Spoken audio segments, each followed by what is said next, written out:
Hello बच्चों, क्या हाल चाल, कैसी चल रही है पढ़ाई। तो आज के इस वीडियो में हम लोग सॉल्व करने वाले हैं जेई एडवांस 2013 पेपर 2। मैं एज ए स्टूडेंट ये पेपर सॉल्व करूंगा। पेपर सॉल्व करने के पहले इतना बता देता हूं कि ये जो जेई एडवांस का एग्ज़ाम होता है ये प्योरली कॉन्सेप्ट बेस्ड होता है। तो हर क्वेश्चन के पहले मैं लाइन ऑफ थिंकिंग बताने वाला हूँ। उसके बाद जब क्वेश्चन सॉल्व करेंगे तो उसमें जितने भी डिफरेंट डिफरेंट कॉन्सेप्ट्स यूज हो रहे हैं उस चैप्टर के, वो सारे के सारे हम लोग रिवीजन करेंगे। तो ये एज ए रिवीजन पर्पस तुम देख सकते हो इस वीडियो को।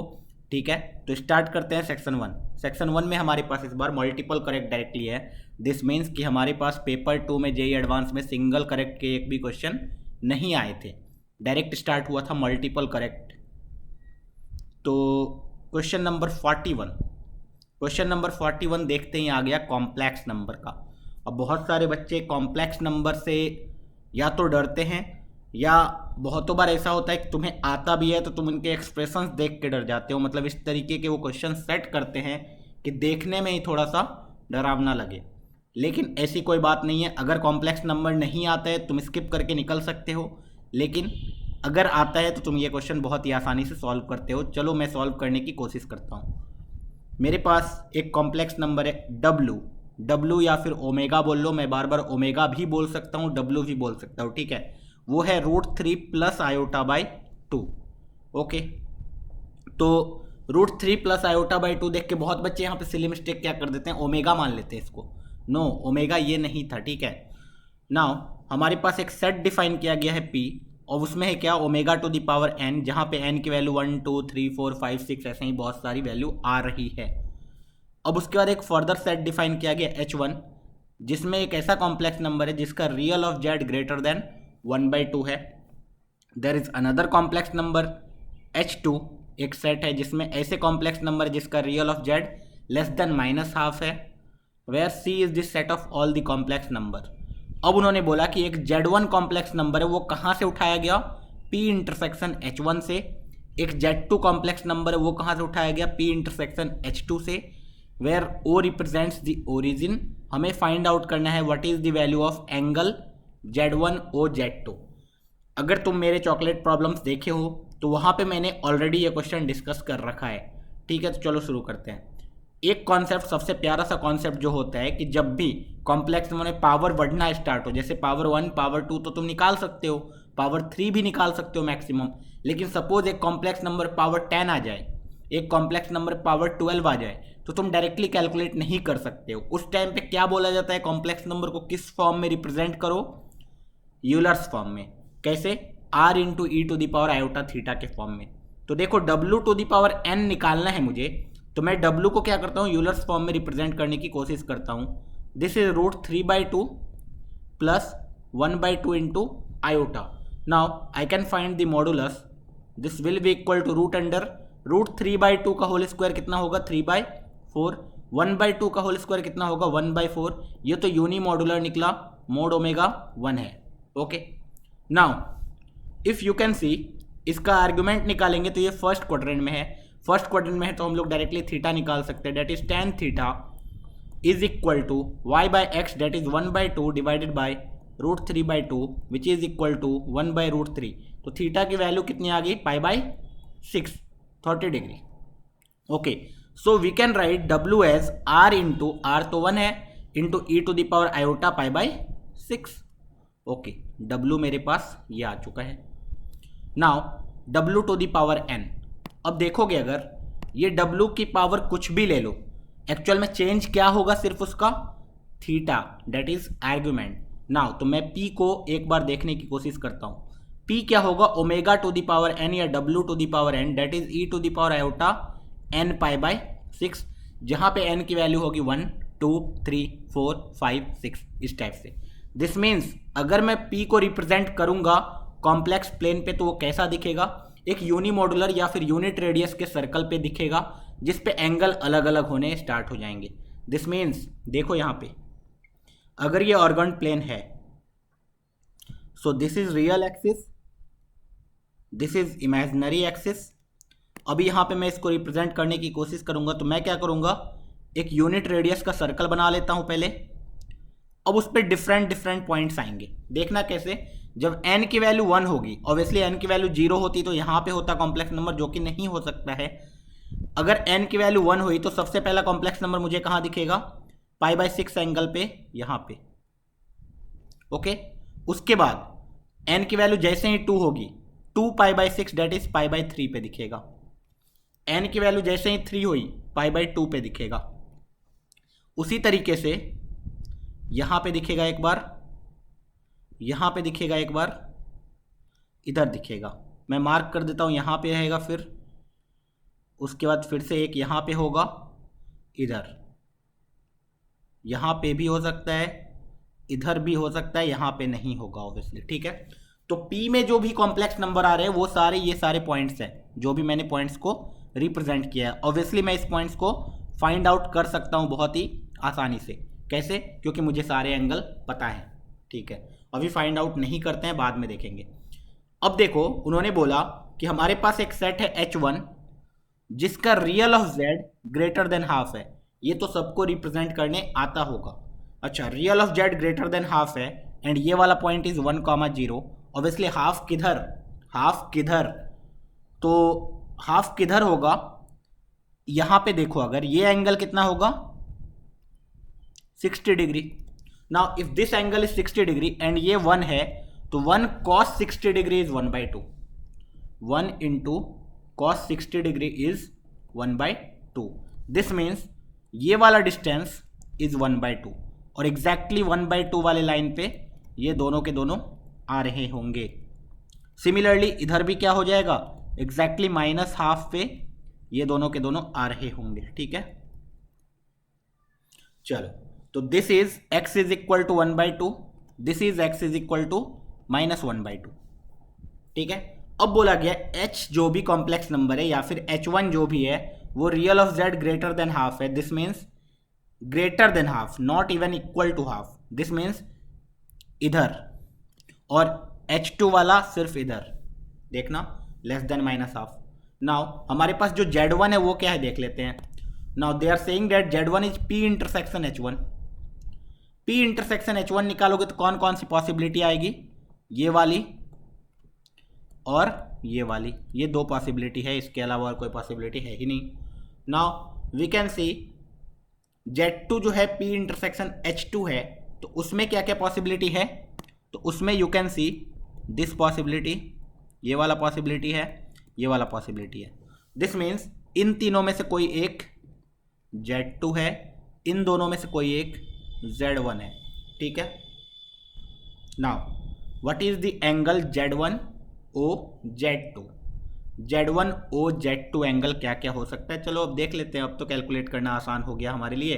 अगर मैं इसको z1 लेता हूं, इसको z2 लेता हूं, तो दोनों के बीच का एंगल कितना है बताना। दोनों का बीच का एंगल ये 30, 30,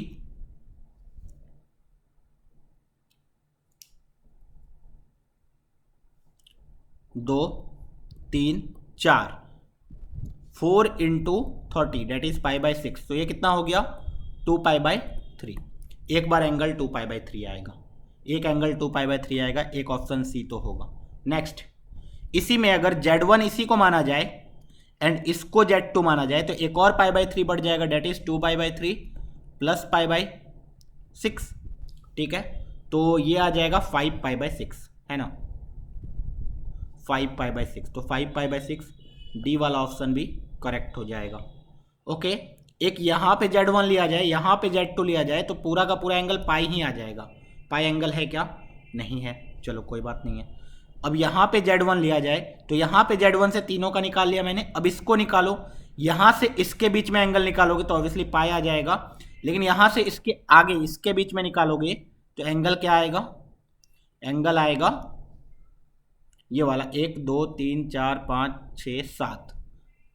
ठीक है, तो वो ऑप्शन में ही नहीं है। This means C and D are the answers. तो ये बहुत ही क्लासिकल क्वेश्चन था, बहुत ही मज़ेदार क्वेश्चन था कॉम्प्लेक्स नंबर का। इसमें 2-3 कॉन्सेप्ट हमें सीखने को मिला। क्या क्या कॉन्सेप्ट सीखने को मिला, सबसे पहली बात तो ये ω⁴n, जब भी कोई कॉम्प्लेक्स नंबर पे पावर ले लेते हो तो वो ऑब्वियसली एक सर्कल पे जाना स्टार्ट हो जाता है अगर यूनी मॉडुलर है तो। क्योंकि अगर मॉडुलस, ऑब्वियसली अगर ये यूनी मॉडुलर नहीं होता तो ये r⁴n होता, वो भी बढ़ता जाता। दिस मीन्स वो एक यहाँ होता, दूसरा यहाँ पे होता, तीसरा इधर होता। एंगल भी बढ़ रहा है, साथ में उसका मैग्नीट्यूड भी बढ़ता जाता, लेकिन यहाँ पे यूनिमॉड्यूलर था, इसीलिए हम लोग एक सर्कल पे उसको रिप्रेजेंट कर पाए। ठीक है, तो सबसे पहली बात तो ये समझ में आई। दूसरी बात, ये तो रिप्रेजेंट करने सबको आता होगा। उसके बाद हमने डिफरेंट डिफरेंट एंगल्स निकाल लिए बस। नेक्स्ट क्वेश्चन लॉग से। क्वेश्चन देखते ही लोगों को लगा होगा अरे इतना इजी क्वेश्चन। हाँ ठीक है, इजी क्वेश्चन है, लेकिन उन्होंने आंसर्स को बहुत अलग अलग तरीके से पुट किया है। देखना, कभी लॉग बेस 3 में है, कभी लॉग बेस 2 में है, कभी लॉग बेस 4 में है, तो इस तरीके से है। ठीक है, दिस मीन्स हमें आंसर को डिफरेंट डिफरेंट एंगल से देखना होगा, डिफरेंट डिफरेंट बेस पे देखना होगा। ऑब्वियसली इसको सॉल्व करने के लिए सबको पता है क्या करना होता है। ठीक है, दोनों साइड लॉग लेना होता है। अब लॉग लेंगे तो किस बेस में लेंगे, तो मैं बेस 3 में ले रहा हूँ ताकि सबसे पहले 3 वाला निकल जाए। जैसे ही लॉग बेस 3 लोगे तो log base 3 into 3 to the power x is equal to log base 3 into 4 to the power x minus 1। Now you can see ये आ जाएगा x which is equal to x minus 1 into log 4 base 3।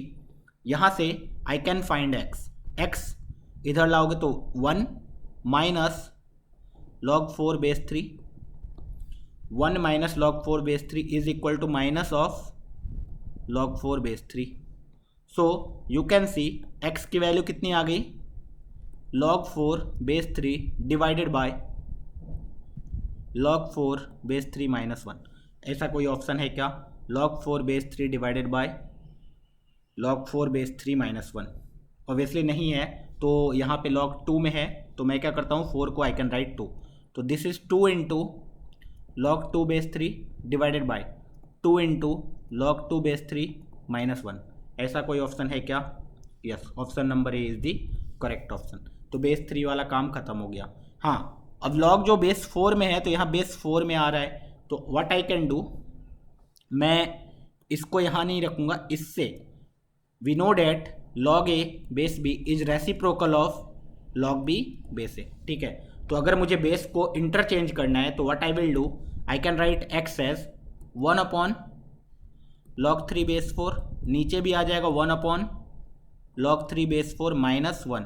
So I can see this can be written as 1 upon 1 minus log 3 base 4। ऐसा कोई option है क्या, 1 upon 1 minus log 3 base 4? Option number C is the correct option. अच्छा, अब देखो base 2 में भी ले आते हैं। बेस 2 में क्या करना होगा, इसी को चेंज कर देंगे। इसको कैसे चेंज कर देंगे, तो आई कैन सी, नहीं तो इसको कन्वर्ट कर देते हैं। This can be written as 2 upon log 3 base 2 divided by 2 upon log 3 base 2 minus 1. So I can see this can be written as 2 divided by 2 minus log 3 base 2. 2 divided by 2 minus log 3 base 2. 2 divided by 2 minus log 3 base 2. Now option B. So A, B, C are the correct option. ठीक है, बहुत ही easy सा question था ये तो सबने कर लिया होगा लगभग। नेक्स्ट क्वेश्चन, ये बहुत ही तगड़े लेवल का क्वेश्चन आया हुआ है। ठीक है, मैट्रिक्स एंड डिटर्मिनेंट का। देखो मेरे पास एक complex cube root of unity है ओमेगा। अब बोला गया since omega is not equal to 1, वो तो हमेशा देते हैं complex cube root of unity दे तो। अब बोला गया एक मैट्रिक्स है पी आई जे, और वो n क्रॉस n मैट्रिक्स है। ऑब्वियसली स्क्वायर मैट्रिक्स है। ठीक है, अब उसमें n क्रॉस n है, n के बारे में कुछ बताया ही नहीं। अब उन्होंने बोला विथ पी आई जे, जो भी एलिमेंट है उसका वो omega to the power i plus j type है। मतलब जब भी हम लोग किसी मैट्रिक्स का एलिमेंट लिखते हैं तो ऑब्वियसली ये पहला वाला A11 होता है, या यहाँ P है तो P11 होगा, दूसरा वाला P12 होता है, तीसरा वाला P13 होता है, फिर 14, ऐसा चलता जाता है। इसी तरीके से P21, P231, P32 ऐसा चलता जाता है। ठीक है, ओके। अब उन्होंने बोला then P square is not equal to 0।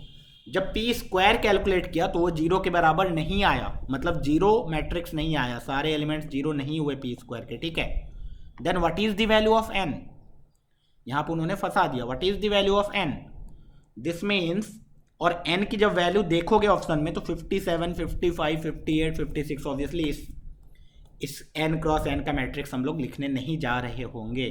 तो हमें क्या एनालाइज करना होगा, हमें एनालाइज करना होगा कोई भी एक रो या फिर कोई भी एक कॉलम में एक भी एलिमेंट नॉन जीरो आ गया, दिस मीन्स वो जीरो के बराबर नहीं होगा। ठीक है, क्या बोला मैंने कि कोई भी एक मैट्रिक्स हो, सारे एलिमेंट सपोज जीरो हो और कोई भी एक एलिमेंट नॉन जीरो हो, दिस मीन्स वो जीरो मैट्रिक्स नहीं होगा। ठीक है, चलो तो एक बार कोशिश करते हैं। सबसे इजी मेथड बता रहा हूँ, सबसे इजी तरीका देखना कि मैंने अगर पी मैट्रिक्स लिखना स्टार्ट किया तो वो कैसा आएगा। मैं इसको ध्यान से देख रहा हूँ, एलिमेंट लिख रहा हूँ। ठीक है, देखना पहला एलिमेंट लिखेंगे तो P11 आएगा, डेट इज ओमेगा स्क्वायर आएगा। दूसरा एलिमेंट क्या होता है P12, डेट इज ओमेगा क्यूब, और ओमेगा क्यूब 1 होता है। तीसरा एलिमेंट लिखोगे तो P13 होगा omega to the power 4, that is omega. चौथा एलिमेंट लिखोगे तो P15 का मतलब सॉरी ये 13 है तो 14, डेट इज ओमेगा स्क्वायर। फिर से तुम्हें दिख रहा होगा यही चीज़ रिपीट होगा, फिर से ओमेगा स्क्वायर 1 ओमेगा, ऐसा ये चलता जाएगा। अब कितने क्रॉस कितने का है मुझे कुछ पता ही नहीं है। ओके, नेक्स्ट P21 का मतलब omega cube, that is 1। P22 omega to the power 4, that is omega. P23 omega to the power 5, that is omega square. अब यही चीज़ रिपीट होने वाला है, 1 ओमेगा ओमेगा स्क्वायर, फिर से 1 ओमेगा ओमेगा स्क्वायर, ऐसा ही चलता जाएगा। कहाँ तक जाएगा मुझे कोई आइडिया नहीं है। नेक्स्ट थर्ड वाले को लिखोगे तो डेट इज 3 तो omega to the power 4 and omega to the power 4 is what omega. Omega to the power 5 is what omega square. Omega to the power 6 is what 1, फिर से ये omega omega square 1 omega omega square 1, ऐसा कुछ matrix चलेगा। अब next 4 1 पे जाओगे तो फिर से यही चीज़ रिपीट होना होगा। पहला वाला रो आ जाएगा omega square 1 omega omega square 1 omega omega square 1 omega, ऐसा ही कुछ चलता जाएगा। ओके ओके, दिस मीन्स मुझे कुछ तो चमक रहा है। नेक्स्ट जब लिखोगे तो तुम्हें दिख रहा होगा 1 ओमेगा ओमेगा स्क्वायर, ऐसा चलता जाएगा। फिर जो नेक्स्ट लिखोगे वो ओमेगा ओमेगा स्क्वायर 1, ऐसा चलता जाएगा। ठीक है, ओके। सो ये वाला जो मैट्रिक्स होगा इतना बड़ा सा, ये होगा पी मैट्रिक्स। लेकिन ऑब्वियसली मुझे पी स्क्वायर निकालना है तो मैं सेम मैट्रिक्स से मल्टीप्लाई करूंगा, सेम मैट्रिक्स से, है ना। जब सेम मैट्रिक्स से मल्टीप्लाई करूंगा तो देखना, ध्यान से देखना, अब पी स्क्वायर के जो एलिमेंट्स आएंगे वो कैसे आएंगे। अगर मैं पी स्क्वायर का वैल्यू लिखना स्टार्ट करूं, ठीक है, तो वो क्या आएगा, पहला एलिमेंट क्या आएगा, मैं बस फर्स्ट रो को लिख रहा हूं, ठीक है, फर्स्ट रो को। फर्स्ट एलिमेंट कहां से आएगा, पहले रो का पहले कॉलम से मल्टीप्लीकेशन, एंड पहला कॉलम कौन है, यही तो है, this is first column and this is first row, ठीक है, ओके। तो जब ओमेगा स्क्वायर का ओमेगा स्क्वायर से ही मल्टीप्लीकेशन होगा तो क्या बन जाएगा, वो ओमेगा टू दी पावर 4, जो कि आ जाएगा ओमेगा। नेक्स्ट देखना ध्यान से, जब ओमेगा स्क्वायर का तो हो गया, अब 1 का मल्टीप्लीकेशन 1 से होगा, क्या बन जाएगा, 1 का मल्टीप्लीकेशन 1 से होगा तो +1 बन जाएगा। पहला एलिमेंट ही लिख रहा हूं, सिर्फ फर्स्ट एलिमेंट। उसके बाद क्या होगा, ओमेगा का मल्टीप्लीकेशन होगा ओमेगा से, क्या बन जाएगा, ओमेगा स्क्वायर, ठीक है। उसके बाद क्या होगा, ओमेगा स्क्वायर का मल्टीप्लीकेशन होगा ओमेगा स्क्वायर से, क्या बन जाएगा, ओमेगा। उसके बाद 1 का मल्टीप्लीकेशन होगा 1 से, फिर से क्या बन जाएगा, 1। ओमेगा का मल्टीप्लीकेशन होगा ओमेगा से, क्या बन जाएगा, ओमेगा स्क्वायर। ऐसे करके ये चलता जाएगा। अब तुम्हें दिख रहा होगा ये सिर्फ पहला एलिमेंट लिखा मैंने, पी स्क्वायर का पहले प्लेस पे जो एलिमेंट आएगा उसको, तो सिर्फ पहले प्लेस वाले एलिमेंट से ही एनालिसिस कर सकते हैं। कैसे, देखना, पहला प्लेस वाला एलिमेंट जैसा आ रहा है उसी तरीके से सिमेट्रिसिटी से दूसरे तीसरे चौथे पांचवें ऐसे आएगा, ठीक है। तो ऑब्वियसली ये कब जीरो हो रहा है, तो तुम्हें दिख रहा होगा 3 मिला 0, 1 + ओमेगा स्क्वायर 0, फिर से 3 मिला 0, अगला 3 मिलेगा 0 हो जाएगा। दिस मीन्स कि अगर ये n क्रॉस n है और इसने 3 के पेयर्स बना दिए तो सारे के सारे एलिमेंट्स 0 हो जाएंगे हर जगह पे। ये तुम सोच सकते हो, हर जगह पे 0 हो जाएंगे। दिस मीन्स अगर ये n क्रॉस n है तो इसका जो n होना चाहिए वो 3 का मल्टीपल नहीं होना चाहिए, नॉट ए मल्टीपल ऑफ 3 के, 3 के टाइप नहीं होना चाहिए, उसके अलावा कुछ भी चलेगा। क्यों, क्योंकि 3 के टाइप नहीं हुआ तो एक लास्ट में, सपोज इस टाइप का हुआ तो लास्ट में एक तो बच जाएगा, वो 0 नहीं होने देगा उसको, ठीक है, इस तरीके से चलेगा। दिस मीन्स n 57 नहीं हो सकता है क्योंकि this is multiple of 3। Yes, it can be 55। 5 5 10, 8 5 13, 6 5 11। तो B C D are the answer. तो बहुत ही प्यारा सा क्वेश्चन है, बहुत ही इंटरेस्टिंग क्वेश्चन है, जेईई मेंस में भी आने का इसका चांस है। ठीक है, यहाँ पे ये पूछ देगा then n can be equal to, है ना। ओके, क्वेश्चन नंबर 44, ये मॉडुलस फंक्शन का ग्राफ वगैरह आ गया है। ठीक है, पूछा गया है कि हमारे पास एक मॉडुलस फंक्शन है f x is equal to 2 into mod x plus mod of x plus 2 minus modulus of x plus 2 minus 2 into mod x का overall mod has local minimum और local maximum at x is equal to what. Okay, बहुत ही प्यारा, बहुत ही प्यारा। ठीक है, देखते हैं। देखो, इसके मल्टीपल वे हो सकते हैं। सबसे पहला वे क्या होगा, सबसे जो मतलब सही होना चाहिए, मतलब इस टाइप के जो सब्जेक्टिव अप्रोच पे जाए तो कैसे बनाएंगे हम लोग। तो ऑब्वियसली हम लोग क्या करेंगे, हर मॉडुलस का साइन चेंज देखेंगे। This is changing its sign at x is equal to 0। ये चेंज कर रहा है अपना एक्स इज इक्वल टू -2 पे, ऑब्वियसली ये भी -2 पे, ये भी, लेकिन ओवरऑल ये वाले मॉडुलस को भी देखना पड़ेगा। दिस मीन्स एक्स प्लस 2 का mod -2 into mod x is equal to 0 कब हो रहा है वो भी देखना पड़ेगा। डेट इज एक्स प्लस 2 का mod is equal to 2 into mod x है। नाउ कैसे सॉल्व करते हैं, स्क्वायर कर देते हैं। एक्स प्लस 2 का whole square minus 2 into x का whole square is equal to 0। यहाँ से क्या आ जाएगा, x plus 2 plus 2x multiplied by x plus 2 minus 2x is equal to 0। यहाँ से क्या आ गया, 3x is equal to -2x is equal to -2/3 and यहाँ से आएगा 2 minus x is equal to 0 और x is equal to 2। This means अगर देखा जाए तो सारे के सारे क्रिटिकल पॉइंट को अगर हम लोग देखने की कोशिश करें तो कितने सारे क्रिटिकल पॉइंट आए, मैं यहाँ लिख लेता हूँ। कितने सारे क्रिटिकल पॉइंट आए लिख लेता हूँ फटाक से। कैसे लिखोगे देख लो ध्यान से। मैंने एक नंबर लाइन बना दिया, x इज इक्वल टू 0 आया एक, x इज इक्वल टू -2/3 आ गया एक, x इज इक्वल टू -2 भी आया। ठीक है, उसके बाद x इज इक्वल टू 2 भी आया। इतने सारे क्रिटिकल पॉइंट हैं, इसके अलावा और कोई क्रिटिकल पॉइंट नहीं है। 2 इधर से 2 उधर से 4। ओके, तो मैंने सारे क्रिटिकल पॉइंट मार्क कर लिए। दिस मीन्स जहाँ पे मॉडुलस का साइन चेंज हो रहा है। तो ऑब्वियसली अब तुम्हें दिख रहा होगा इतना बड़ा मॉडुलस को मैं खोलने जाऊँगा, अगर अलग अलग फंक्शन अलग अलग रीजन में डिफाइन करने जाऊँ तो मुझे एक रीज़न ये मिलेगा, दूसरा रीज़न ये मिलेगा, 3 4 5 डिफरेंट रीजन्स मिलेंगे। अलग अलग रीजन्स में अलग अलग फंक्शंस होंगे। ठीक है, अब वहाँ से तुमने फंक्शन डिफाइन किया, फिर से उसका ग्राफ बनाया प्रॉपर। ग्राफ बनाने के बाद यू कैन सी मैक्सिमा कहाँ है, मिनिमा कहाँ है, या फिर ग्राफ नहीं बनाया, फंक्शन तुमने डिफाइन कर दिया है अलग अलग इंटरवल में, तो तुम डिफ्रेंशिएट करके भी देख सकते हो मिनिमा मैक्सिमा कहाँ आ रहा है। लेकिन तुम सिंपल सा फंडा सोचो, ट्रिक से भी कितनी बार क्वेश्चन सॉल्व हो जाता है। तुम सिंपल सा फंडा सोचो कि भाई जब भी मैं मॉड खोलूँगा, जिस रीजन में भी मॉड खोलूँगा, function will be a linear function, है कि नहीं। कहीं एक्स स्क्वायर का टर्म नहीं है, कहीं भी 2 ब्रैकेट मल्टीप्लाइड नहीं है। दिस मीन्स कभी भी तुम मॉड को खोलोगे हर इंटरवल में एक लीनियर फंक्शन आएगा। अच्छा, लीनियर फंक्शन आने का मतलब क्या है, लीनियर फंक्शन आने का मतलब ये है कि the graph will be a straight line हर रीजन में। अच्छा, ग्राफ अगर स्ट्रेट लाइन है and we know that this is a continuous function, हर पॉइंट पे डिफाइंड है, कहीं भी ऐसा कुछ है ही नहीं जहाँ पे अनडिफाइंड हो। तो ग्राफ कंटिन्यूअस है, लीनियर है, स्ट्रेट लाइन बनने वाला है, तो हम लोग एक रफ स्केच बना सकते हैं ना। Rough sketch we can plot. हमें इस टाइप के मॉडुलस का ग्राफ बनाने थोड़ा बहुत तो आता है। तो वी कैन सी, इसको मैं क्या करता हूँ, थोड़ा सा और नीचे एक बार लिख देता हूँ ताकि ग्राफ बनाना मेरे लिए आसान हो जाए। -2/3 0 2। ठीक है, okay, so these are the critical points. अब देखो ऑब्वियसली 0 पे y एक्सिस बनने वाला है। हाँ, जब 2 पे वैल्यू डालोगे, 2 पे वैल्यू कितनी आ रही है फंक्शन की, f(2) कितना आ रहा है देख लेते हैं।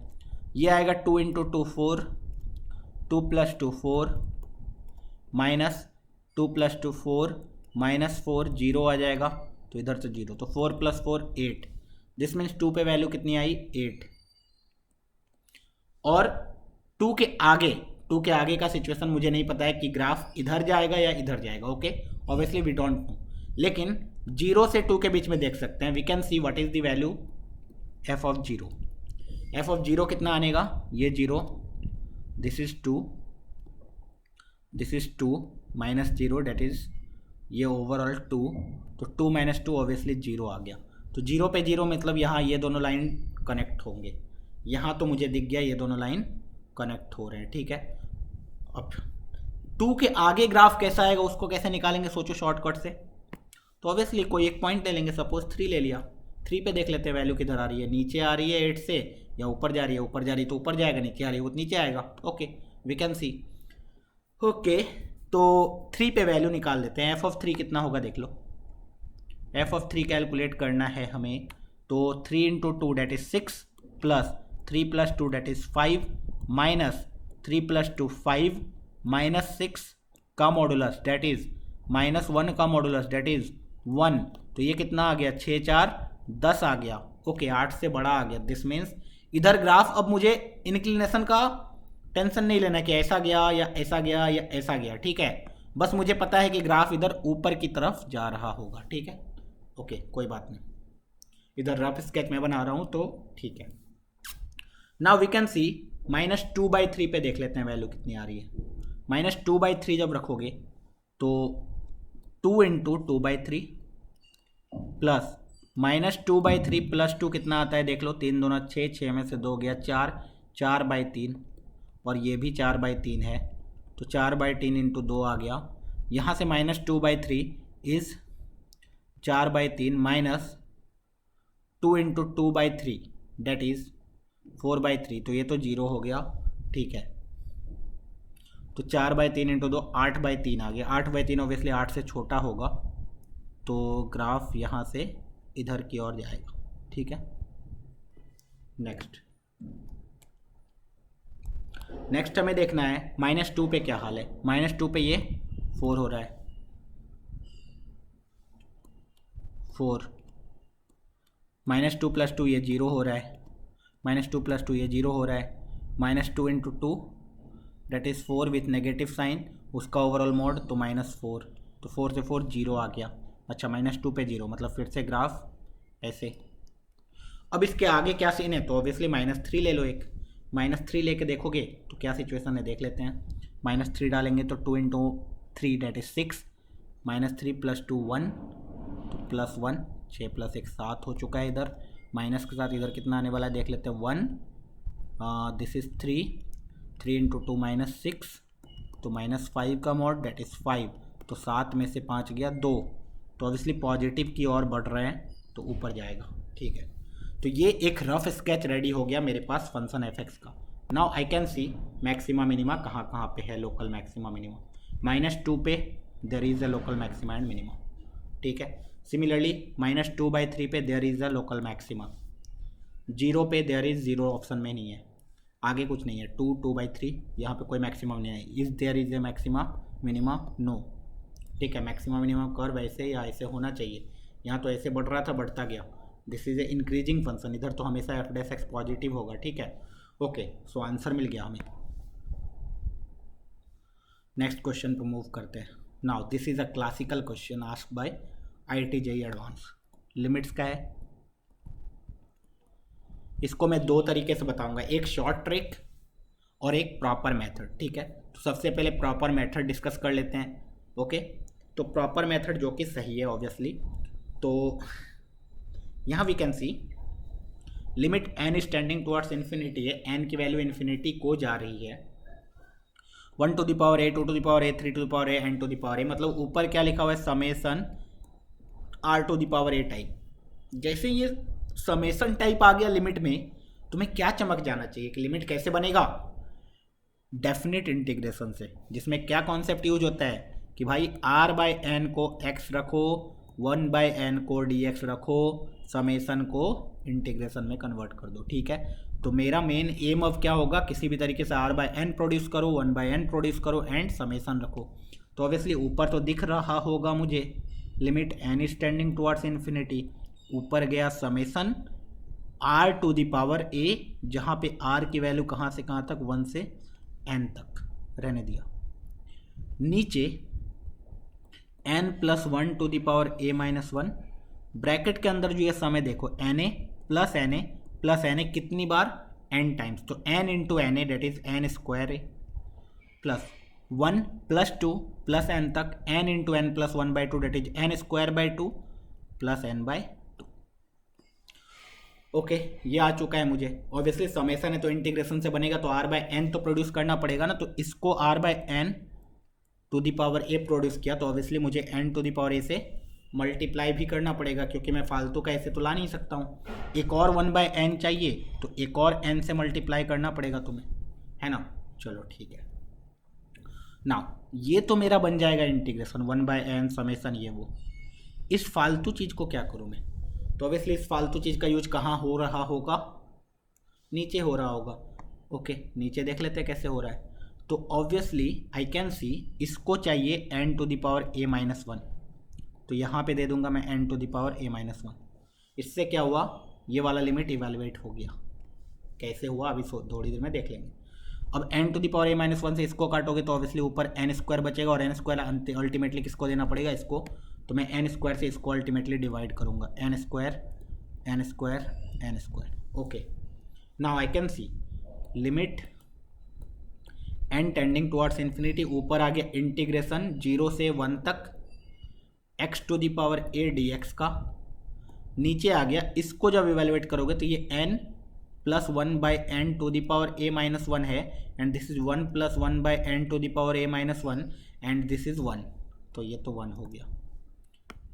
n टेंडिंग टुवर्ड्स इन्फिनिटी है ना, और मल्टीप्लिकेशन में तो लिमिट लगा सकते हैं ना। ओके, इधर भी देख लो, n square by n square a आ गया, n स्क्वायर बाई 1 बाई 2 आ गया, और ये तो 0 को गया। ठीक है, अब हो गया सॉल्व। ऊपर वाले को डिफरेंस इंटीग्रेट कर दो। कैसे करोगे, x to the power a plus 1 divided by a plus 1, यहाँ a प्लस हाफ है, और इसमें लिमिट लगेगा 0 से 1, तो ऑब्वियसली ऊपर सिर्फ 1 आ जाएगा, नीचे आ गया a plus 1 into a plus half. अब इसकी वैल्यू दी हुई है, इसकी वैल्यू दी हुई है 1 by 60। This means we can say that a plus 1 into a plus half की वैल्यू दी हुई है 60। ओके, सो अब 2 से अगर मल्टीप्लाई किया जाए तो a square plus a by 2 plus a plus half is equal to 60। अगर 2 से मल्टीप्लाई किया जाए तो 2a square plus a plus 2a plus 1 is equal to 120। तो यहाँ से you will get 2a square plus 3a minus 119 is equal to 0। यहाँ सब कैलकुलेट करोगे तो a की वैल्यू 2 आएगी, डेट इज 7 माइनस 17 बाई 2।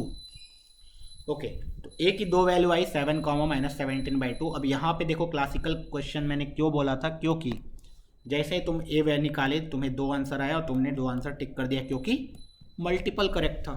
लेकिन यहाँ पे गड़बड़ है, 7 के बारे में कोई प्रॉब्लम नहीं है, लेकिन माइनस 17 बाई 2 में प्रॉब्लम है। Minus 17 by 2 can't be the answer. क्यों नहीं हो सकता है उसको भी देख लो। देखो, जब माइनस 17 बाई 2 रखोगे, power basically power minus 17 by 2 आया, तो इसमें कोई प्रॉब्लम नहीं है, ये तो इंटीग्रेट हो ही जाएगा, x to the power n का इंटीग्रेशन आ जाएगा। But this will be a positive number, obviously ये भी एक पॉजिटिव नंबर होगा। लेकिन जब इसको देखोगे तो इसमें डोमिनेटिंग टर्म कौन है, n square, and n square is the dominating term. N square के अंदर क्या जा रहा है, a plus 1 by 2, and a plus 1 by 2 निकालोगे तो माइनस 17 बाई 2 प्लस 1 बाई 2 कितना आ जाएगा, minus 16 by 2, that is minus 8। तो ये आ गया नेगेटिव। दिस मीन्स ये ऊपर वाला पॉजिटिव, नीचे वाला पॉजिटिव, लेकिन ये आ गया negative. This means what, overall negative आ गया, लेकिन लिमिट की वैल्यू तो पॉजिटिव है। माइनस 17 बाई 2 पॉसिबल ही नहीं है। बहुत ही मस्त क्वेश्चन, लेकिन मैंने बोला था मैं 2 तरीके से बताऊंगा। This is one of the fair method जिसमें कोई दिक्कत नहीं है। सेकेंड मेथड जो कि पीसफुल मेथड है बेसिकली, उसमें तुम बहुत ही आसानी से थोड़ा बहुत अप्रॉक्सीमेशन करोगे, हो जाएगा काम। कैसे हो जाएगा, यहाँ पे एक कॉन्सेप्ट भी लर्न करने मिलेगा हमें, जो कि जेईई मेंस में हो सकता है यूजफुल हो जाए, और बहुत बार आया भी है क्वेश्चन। हमें ये पता है कि जब भी हम लोग summation of r to the power n निकालते हैं तो ये अल्टीमेटली n इंटू, जैसे सोचो 1+2+3+4 निकालते हो तो इसमें हाईएस्ट पावर कितना आता है, n²/2 हाईएस्ट पावर। जब 1² 2² 3² 4² निकालते हो तो हाईएस्ट पावर कितना आता है, n³/3। जब 1³ +2³ +3³ इस टाइप समेसन निकालते हो हाईएस्ट पावर आता है n⁴/4। तो इसी तरीके से जब तुम 1⁴ +2⁴ +3⁴ ये सब निकालोगे तो डोमिनेटिंग टर्म कौन होगा, क्योंकि इन्फिनिटी को जा रहा है वैल्यू, तो हम लोग डोमिनेटिंग टर्म से ही काम चला लेंगे। तो 1⁴ 2⁴ इसमें जो डोमिनेटिंग टर्म होगा वो होगा n⁴a+1 डिवाइडेड बाई a+1। ठीक है, बाकी सबको मैंने नेगलेक्ट कर दिया, ऊपर वाले को इतना ध्यान से देख लो। अब नीचे वाले को देखो, ऑब्वियसली n+1, n इन्फिनिटी को जा रहा है तो n+1 में डोमिनेट कौन करेगा, n करेगा, तो this is n⁴a-1, this can be written as n into. अब इसको देखो, ये जब समेसन निकालोगे तो ऑब्वियसली इसमें क्या आएगा, तुम्हें दिख रहा होगा n² × a+1/2 जो कि आया था, प्लस बाकी तो ये नेगलेक्ट हो जाएगा क्योंकि वो डोमिनेटिंग है ही नहीं। नाउ यू कैन सी, अब तुम्हें चमक गया होगा कि n² × n⁴a+1 ये तो पूरा कैंसिल आउट हो गया, बचा कितना, a+1 a+½ and this is again equal to 1/60 हो गया ना। सेम क्वेश्चन आ गया, सेम है कि नहीं। तो ये था डोमिनेटिंग टर्म से हमने कर लिया। ठीक है, डोमिनेटिंग टर्म से हमने इस क्वेश्चन को सॉल्व कर लिया बहुत ही आसानी से, ना ही मुझे इंटीग्रेशन लगा ना ही कुछ लगा, फाइनली अल्टीमेटली आंसर सेम आ गया। ठीक है, तो मस्त। नेक्स्ट क्वेश्चन सर्कल से है। ठीक है भाई, कर लेंगे। बोला है circle touching x axis at A distance 3 from the origin. Okay, एक यूनिक सर्कल मैं बनाता हूँ, उसके बाद उसको जनरलाइज करेंगे, देखना। And having an intercept 2√7 on y axis. तो ऑब्वियसली ये जो सर्कल बनेगा ये कुछ इस टाइप से बनेगा कि ये कट करेगा, x एक्सिस को टच भी करेगा।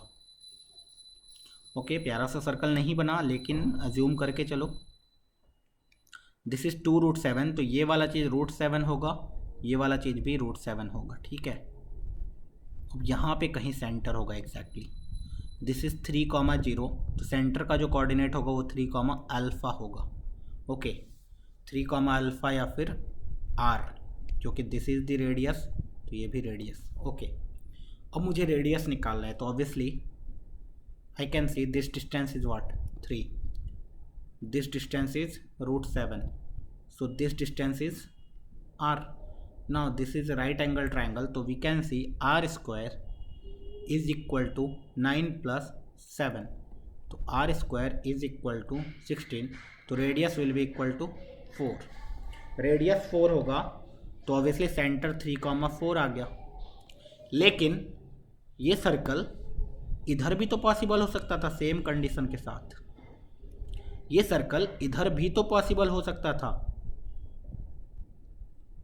ये सर्कल इधर भी तो पॉसिबल हो सकता था, है ना, चारों क्वाड्रेंट में पॉसिबल हो सकता था। दिस मीन्स सर्कल का सेंटर क्या क्या आ सकता है, एक सेंटर, रेडियस सबका 4 ही होगा, सेंटर कैन बी एक 3,4 आएगा C1, दूसरा C2 कैन बी, x को 3 ही रहने दो, y को -4 कर दो इधर वाला, C3 कैन बी, तीसरा सर्कल जो होगा x -3 y4, C4 जो होगा -3, -4 एंड सबका radius will be 4, radius will be 4। तो ये 4 सर्कल पॉसिबल होंगे। तो अब हमें चेक कर लेना है ये 4 सर्कल में से कौन कौन से ऑप्शन में दिए हुए हैं। ओके, सो चेक कर लेते हैं फटाफट, ये मैं रब कर देता हूँ, यहीं पे चेक कर लूँगा। क्या मुझे सर्कल का इक्वेशन पूरा लिखने का ज़रूरत है? हाँ, यू कैन राइट, लेकिन तुम चेक भी तो कर सकते हो डायरेक्टली। देख लेते हैं, पहले वाले सर्कल का सेंटर इज़ 3, -4, ठीक है, 3, -4 चलेगा। हाँ, रेडियस निकाल लेते हैं, √g² 9 + f² 16 -9, रेडियस इज़ 4, पहला वाला ऑप्शन इज सही।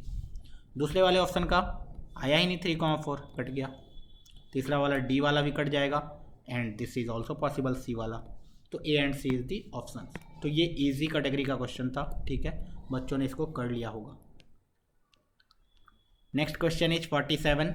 अभी देखो ये भी इजी क्वेश्चन आया हुआ है, ठीक है, इस टाइप के क्वेश्चन आते रहते हैं। अब कोप्लेनर कंडीशन सबको पता है कि जब भी दो लाइंस कोप्लेनर होते हैं तो क्या करते हैं, तीन वेक्टर को जीरो करते हैं। तीन वेक्टर कौन कौन होगा, तो ऑब्वियसली ये एक लाइन है, ये एक लाइन है, तो इसका एक डायरेक्शन वेक्टर होगा बी वेक्टर, इसका एक डायरेक्शन वेक्टर होगा डी वेक्टर। तीसरा वेक्टर कहाँ से निकालते हैं, तो ऑब्वियसली इस पर एक पॉइंट पता होता है, इस पर एक पॉइंट पता होता है, तो ए माइनस सी वेक्टर निकाल लेते हैं एंड इन तीनों का बॉक्स प्रोडक्ट जीरो कर देते हैं। A minus c vector, b vector and d vector का cross product box product zero कर देंगे तो अल्फा की वैल्यू आ जाएगी। तो ये सब क्वेश्चन बहुत ही इजी कैटेगरी के क्वेश्चन है, जेई मेन में आने के चांसेस हैं इन सब क्वेश्चन का। ठीक है, चलो देख लेते हैं, फटाफट कर लूँगा मैं डायरेक्टली। इसको लिख लेते हैं x minus 5/1 is equal to y minus 0/3 minus alpha. Okay, नहीं यहाँ पे 0 हो जाएगा, इज इक्वल टू z/-2 है कि नहीं। x इज इक्वल टू 5 है तो ऑब्वियसली x माइनस 5/0 आएगा वो। हाँ, and next line is x minus alpha is equal to y minus 0/-1 is equal to z minus 0/2 minus alpha. Okay, so I can see यहाँ पे एक point है 5,0,0, यहाँ पे एक पॉइंट है alpha, so I can find a c vector that is 5 minus alpha i cap 0 j cap 0 k cap. तो obviously मैं इसको पहला रो रखूँगा 5 माइनस अल्फा 0 0। अब नीचे क्या लिखोगे, 0 3 minus alpha -2 0 -1 and 2 minus alpha, ये रखोगे और कुछ 0 3 माइनस अल्फा एंड -2। ठीक है, इसको 0 करना है बस तुम्हें। नेक्स्ट सॉल्व कर लेंगे। 5 minus alpha multiplied by row column गया 3 minus alpha into 2 minus alpha minus minus plus two with negative sign, तो -2 अल्टीमेटली इज इक्वल टू 0 होना चाहिए। ठीक है, तो अब देखो, या तो तुम सॉल्व कर लो 5 minus alpha 3 minus alpha 2 minus alpha is equal to 2, या तो अल्फा में क्यूबिक बना के सॉल्व कर लो, या तो व्हाट यू कैन डू, देख लो ऑप्शन से कौन कौन से ऑप्शन सेटिस्फाई कर रहे हैं। अगर अल्फा की वैल्यू 1 आ गई तो 5 माइनस 1 4 इंटू ये 2 इंटू 1, ये नॉट पॉसिबल। अल्फा की वैल्यू 2 आ गई तो भी नॉट पॉसिबल। ओके, अल्फा की वैल्यू 3 आ गई तो भी नॉट पॉसिबल। अल्फा की वैल्यू 4 आ गई तो 4 माइनस 5 1, 3 माइनस 4 -1 -2, तो ये बस पॉसिबल है, अल्फा की value 4। Okay, so option number D is the correct option. ठीक है, now the last question of this section, multiple correct type, देख लेते हैं। क्वेश्चन नंबर 48 कहाँ से आया हुआ है, ऑब्वियसली पढ़ लेते हैं। In triangle P Q R, P is the largest, एक कोई भी ट्राइंगल है पी क्यू आर, ठीक है, लार्जेस्ट एंगल इज पी। ठीक है, कॉस पी की वैल्यू दी हुई है 1/3। Further the in circle of the circle, in circle of the circle touches the side PQ at N, QR at L and RP at M, okay, respectively, such that the length of PN, QL and RM are consecutive even integers। मतलब 2 है तो एक 4 होगा, एक 6 होगा, इस type से चल रहा है। ठीक है, तो कंजिक्यूटिव इवन इंटीजर्स कैसे लिखेंगे, तो एक 2 का मल्टीपल है 2k टाइप, तो ये 2k प्लस 2 टाइप होगा, है ना। अगला 2k प्लस 4 टाइप होगा। ओके, इससे लिखने से क्या होता है, थोड़ा सा फ़ायदा होगा। 2 का मल्टीपल मैंने डायरेक्टली यूज ही कर लिया ताकि मुझे पता है k can be anything, k कोई भी इंटीजर हो सकता है। ठीक है, okay, so then the possible length of the side. Okay, ठीक है, निकाल लेंगे, ये तो बहुत ईजी है। कैसे, वी नो डैट, ये तो क्लास 10th में पढ़ाया जाता है। ये 2k प्लस 2 है तो ये भी 2k प्लस 2 होगा, ये 2k प्लस 4 है तो ये भी 2k प्लस 4 होगा, एंड दिस इज 2k तो ये भी 2k। Now we know every side, P Q का लेंथ कितना है 4k प्लस 2, पी आर का लेंथ कितना है 4k प्लस 4, एंड इसका लेंथ कितना है 4k प्लस 6। तो ऑब्वियसली यहाँ से मुझे दिख भी रहा है Q R is the longest length. Okay कोई बात नहीं, चलो आगे बढ़ते हैं। नाउ क्या करना होगा, मुझे कॉस पी गिवन है, तो ये हिंट कहाँ कर रहा है मुझे, 3 साइड है, कॉस पी गिवन है, कोसाइन रूल। कॉस पी कितना होना चाहिए, accordingly cos P should be equal to Q P square, अगल बगल वाले का स्क्वायर होता है P R square, minus Q R square divide by 2 into Q P into P R. ठीक है, तो वैल्यू सब्सटीट्यूट कर देते हैं। कॉस पी की value is 1/3 Q P square is 4k plus 2 का whole square, 4k plus 2 the whole square, plus P R square is 4k plus 4 the whole square. What is this man, plus नहीं, अब next Q R that is minus होगा इधर,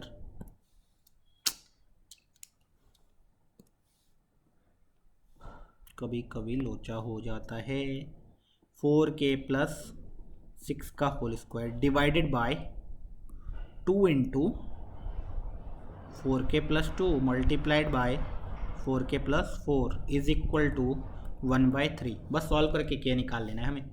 okay we can solve, ठीक है solve करते हैं, और कोई ऑप्शन भी नहीं है। तो 2 into 4k into 4k 16k square, ठीक है। Okay then 4k into 4 is plus 16k plus 8k plus 8, this is equal to 3 times, इसको देख लेते हैं, a square plus 2ab plus b square plus A square plus 2ab 4 चौके 16 दूना 32k plus 2ab 16 minus A square that is 16k square, 6 चौके 24 दूना 48 48k minus 36, ये आ गया अल्टीमेटली। तो इसको पहले सॉल्व कर लेते हैं। You can C 16k square से एक 16k स्क्वायर कट जाएगा, एंड 16k प्लस 32k कितना होता है, 6 2 8 3 1 4 48k, और इधर भी 48k, दिस मीन्स ये सब मिलके कैंसल आउट हो जाएगा। नेक्स्ट इज एक 16k स्क्वायर बचा, इधर से कांस्टेंट में क्या बचा, 16 4 20 माइनस 36 माइनस 16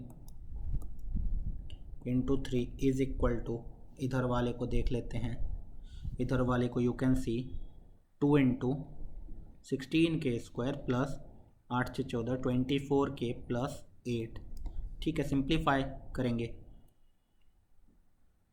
16 दूना 32k square plus 48k plus 16, this is equal to 48k square minus 48, तो यहाँ से सबको एक साइड अगर ले जाया जाए तो 48 16k square minus 48k and minus 8 से 14 4 हासिल 1 4 1 5 1 6 64 इज इक्वल टू 0, सब में 16 कॉमन है, this is k square minus 3k minus 4 is equal to 0, k is equal to -1 रखेंगे 0 हो जाएगा, that is k plus 1 into k minus 4 is equal to 0 हो गया। k की वैल्यू -1 आई एंड 4 आई, ठीक है, k की वैल्यू -1 एंड 4 आई। तो एक बार k की वैल्यू -1 लेंगे तो गड़बड़ हो जाएगा, यहाँ तो पॉसिबल ही नहीं है, ठीक है। k की वैल्यू 4 लेंगे, 4 चौक 16 2 18, 4 चौक 16 18 20 22, ठीक है, 18 20 22 18 22, तो दिस कैन बी आंसर। तो यहाँ पे ये सेक्शन ख़त्म होता है। यहाँ से मुझे पता चला कि this question was moderate to tough level, ये क्वेश्चन ईजियर लेवल पे था। क्वेश्चन नंबर 47, क्वेश्चन नंबर 46 भी इजी का था, क्वेश्चन नंबर 45 बहुत ही इंटरेस्टिंग था, क्वेश्चन नंबर 44 अगर तुम लोग प्रॉपर मेथड से जाओगे तो ऑब्वियसली बहुत ही ज़्यादा लेंदी हो जाएगा, क्वेश्चन नंबर 43 क्लासिक क्वेश्चन, ठीक है, and this was on the easier side question number 42, और ये वाला क्वेश्चन मॉडरेट लेवल का था, ठीक है। तो चलो ऑल द बेस्ट, पढ़ते रहो।